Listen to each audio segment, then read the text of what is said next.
4 सदस्यीय कमेटी जो supreme court ने बनाई, उसका हमने अध्ययन करने का प्रयास किया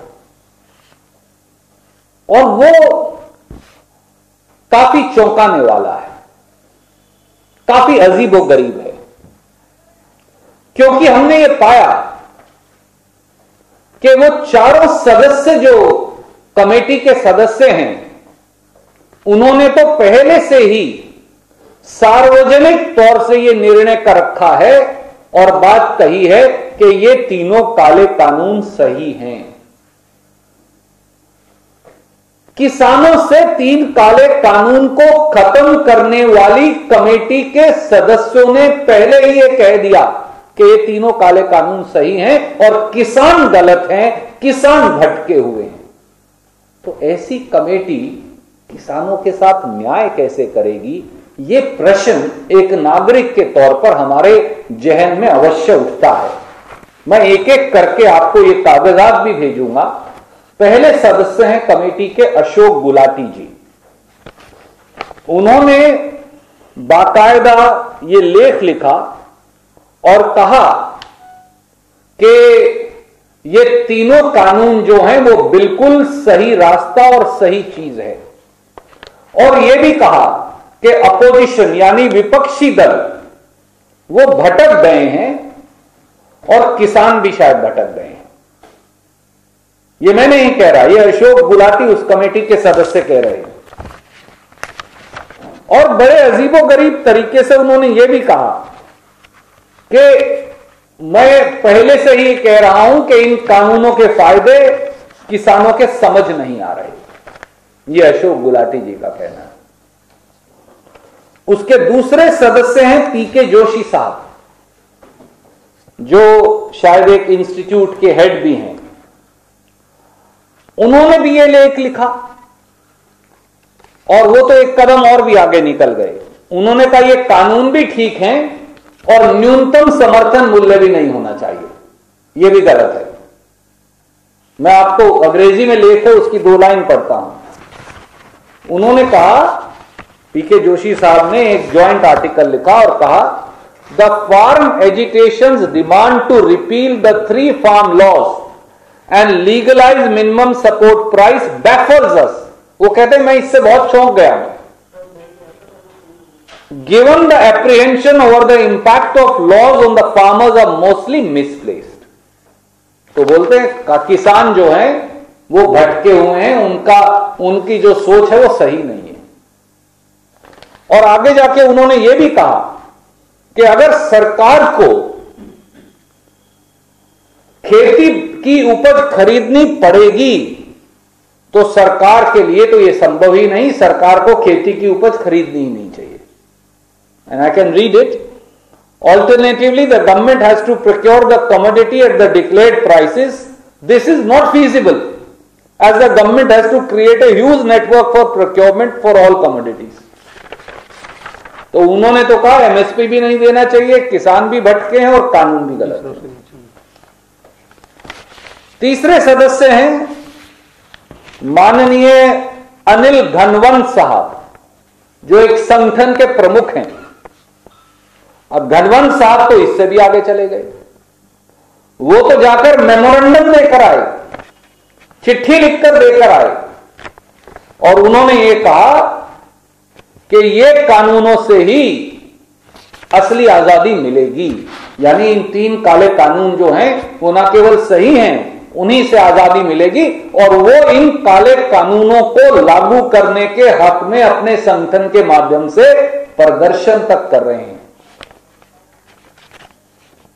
The Sangatana has welcomed the 3 farm bills passed in Parliament amid strong protests by the opposition and termed them as the first step towards financial freedom. The new legislation limits powers of APMC and this is a welcome step, said Ghanwant. ये हमारे घनवंत साहब हैं। चौथे जो member हैं उन्हें कहा कि वो ऑल इंडिया किसान जो कोऑर्डिनेशन कमेटी, जो सरकारी एक कमेटी है, वो उसके चेयरमैन हैं भूपेंद्र सिंह मान साहब, और उन्होंने 14 दिसंबर को यह चिट्ठी लिखी बाकायदा, और वो मिलकर आए मंत्री जी से। और इस चिट्ठी में क्या लिखा है, ये बड़ी इंटरेस्टिंग बात है। मान साहब ने, उन्होंने लिखा, आज भारत की कृषि व्यवस्था को मुक्त करने के लिए प्रधानमंत्री माननीय नरेंद्र मोदी जी के नेतृत्व में जो 3 कानून पारित किए गए हैं, हम उन कानूनों के पक्ष में सरकार का समर्थन करने के लिए आगे आए हैं। ये तो मोदी जी की कमेटी के सदस्य हैं पहले से ही। और ये है साथी, ये नरेंद्र तोमर जी को भूपेंद्र सिंह जी, ये वो फोटो है, गए और ज्ञापन देकर आए कि 3 काले कानून लागू करिए। हम ये सब आपको भेज रहे हैं। अब सवाल यह है कि कमेटी के जब चारों सदस्य पहले से ही मोदी जी के साथ खड़े हैं, मोदी जी के काले कानूनों के साथ खड़े हैं, खेत और खलिहान की मोदी जी की साजिश के साथ, बेचने की साजिश के साथ खड़े हैं, तो ये कमेटी किसानों से न्याय कैसे करेगी या कैसे कर सकती है, और इसका नतीजा क्या निकलेगा? हम सबको, हमें नहीं मालूम कि माननीय सुप्रीम कोर्ट के सामने ये तथ्य किसी वकील ने रखे भी या नहीं रखे, क्योंकि जो आंदोलनकारी किसान बॉर्डर पे बैठे हैं वो तो सुप्रीम कोर्ट गए नहीं। तो सुप्रीम कोर्ट कौन गया? सुप्रीम कोर्ट साथियों यही संगठन गया हुआ है। ये ऑल इंडिया जो कोऑर्डिनेशन कमेटी है, किसान कोऑर्डिनेशन कमेटी, ये तो सुप्रीम कोर्ट में पेटिशनर है। तो पेटिशनर को ही कमेटी का सदस्य कैसे बनाया जा सकता है? यह बड़ी अजीब बात है। अब हमें नहीं पता माननीय मुख्य न्यायाधीश जी को किसने ये नाम दे दिए, इनके बैकग्राउंड और इनके स्टैंड की जांच क्यों नहीं करवाई गई? ये चारों व्यक्ति इन काले कानूनों के पक्षधर हैं और मोदी जी के साथ खड़े हैं। तो ऐसे में इस कमेटी से न्याय कैसे मिलेगा?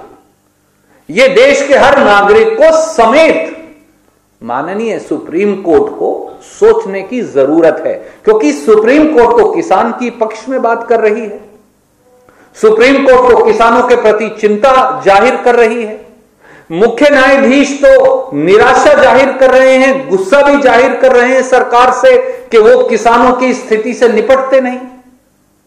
और जो कमेटी सुप्रीम कोर्ट ने बनाई है वो सारी मोदी जी के साथ खड़े हैं, इन काले कानूनों के साथ खड़े हैं। तो काले कानूनों की पक्षधर 4 सदस्यीय कमेटी क्या खाक न्याय करेगी किसानों से? इसलिए इस पर जरूर अंतर्मंथन की देश को जरूरत है।